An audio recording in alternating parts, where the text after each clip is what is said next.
Welcome to stone dictation. अगर आप channel पे नए हैं तो चैनल को सब्सक्राइब करें और बेल आइकन जरूर दबाएं। डिक्टेशन 5 सेकंड में स्टार्ट होगा। Ready start. महोदय, पिछले कुछ वर्षों में सभी राजनीतिक दल किसी न किसी तरह से जनता से दूर हो गए हैं। आज हम और आप दोनों को अपनी जड़ों को फिर से जमाना होगा। जनता से प्रेरणा लेनी होगी। हमें जनता की आकांक्षाओं, उसकी मांगों और उसकी आवश्यकताओं के अनुसार चलना होगा। अपने देश के विशाल आकार के कारण यह बहुत बड़ा काम है, लेकिन उस आदमी के लिए कुछ भी असंभव नहीं जिसने कुछ करने के लिए कमर कस ली हो। कुछ देशों में लोग चढ़ने के लिए पहाड़ों की ऊंची से ऊंची चोटियों की तलाश में रहते हैं ताकि उनके मन और काम की चुनौतियों का समाधान हो सके। कुछ दूसरे छोटी-छोटी नावों में सागरों और महासागरों को पार करने के लिए निकल पड़ते हैं।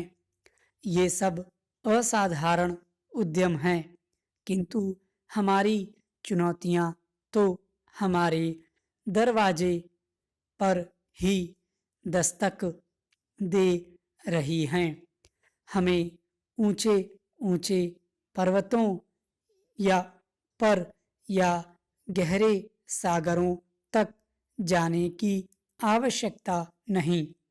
हमारे हर गांव में गरीबी है और घर घर में जात पात है। ये वे पर्वत हैं जिन पर हमें चढ़ना है और ये वे महासागर हैं जिन्हें हमें पार करना है। मुझे मालूम है कि हम में वह शक्ति है। मैं जानती हूँ कि हम में क्षमता है, केवल प्रश्न है करने का। और मैं आशा करती हूँ कि यह सम्मेलन उस दिशा में ले जाने वाला एक छोटा सा कदम होगा।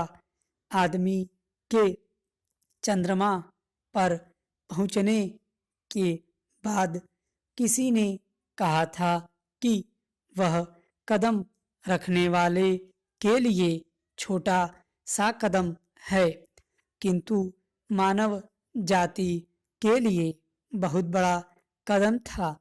अतः मेरे विचार से आप कह सकते हैं कि आपके लिए यह छोटा कदम होगा, लेकिन यदि आप सफल हुए तो भारत के लिए यह महान कदम होगा।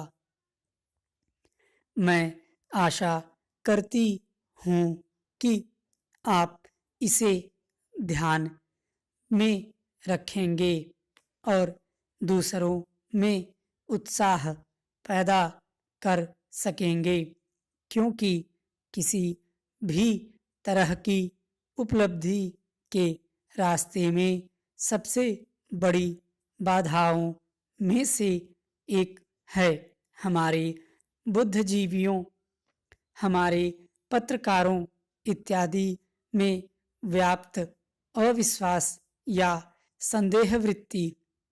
इस बाधा को हटाना होगा। हमें अपने उत्साह को पुनः स्थापित करना होगा और उससे उत्पन्न होगा वह साहस, धैर्य और संकल्प शक्ति जो उन बहुत सी चीज़ों को प्राप्त करने के लिए आवश्यक है जो हमें प्राप्त करनी ही चाहिए।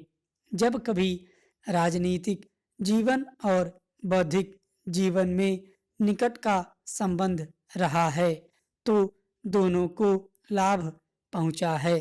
स्टॉप।